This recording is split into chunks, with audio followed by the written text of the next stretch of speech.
Hey guys, Chris and Martha here.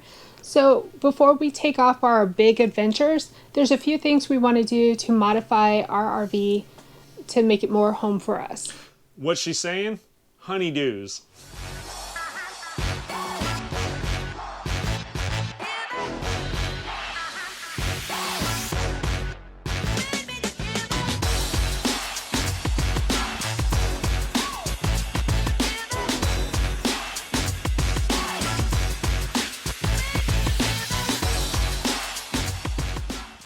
One of the cool ideas we saw on our Alliance RV groups is a few people have taken the dinette table and spun it so both parties can actually look out the big huge windows. So I've asked Chris if he could do that. He looked underneath, 6 screws, easy peasy. We'll get that done. So this is the current configuration of the dining room table. This is the way it comes from the factory.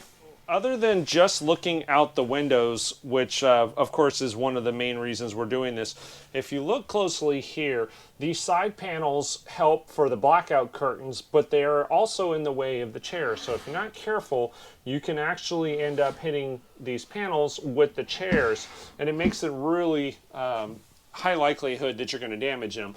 They're super lightweight and flexible, so anything that hits it or rubs up against it is going to cause damage. They're just visually appealing. They're pretty like Martha.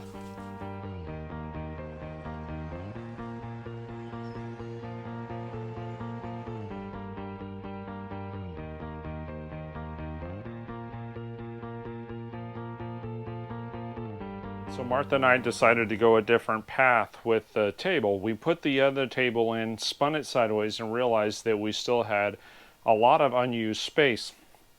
So we went over to our local big box store and bought a Formica style countertop, pre-finished except for the edges, of course, because usually something else butts up against it. We're going to go ahead and install this countertop and make this into a desk area / dining area. First thing I got to do is take the finish kit, which we bought from the big box store. It came with the edge. I'm going to use Gorilla Glue. I'm going to glue this edge on so that it'll have this finished look versus right now it's just a raw wood look. Then our next step in the process, once that's on, will be to mount the table / desk, and we'll see how that turns out. Okay, so the first side is on and glued down. Little tip that I learned from messing with the Gorilla Glue, for those of you that know, the stuff will expand quite a bit. So I stuck some weights on the top of this to hold it in place and then let it sit for the 60 minutes that Gorilla recommended. One thing I'll let you know is that on the back you'll see Gorilla Glue kind of makes a mess. It will expand and run, so make sure that anything that you have, if you decide to embark on a project like this, that you have something on the floor. And one nice thing is a cleanup aspect on the front portion that I found that works real well is just taking a real simple razor blade and then running it across the Gorilla Glue, and then it'll come right up, so you can clean off the front without any real hassles. So we decided to go with a different dinette, something that is obviously a little bit wider and a little bit longer than the factory table.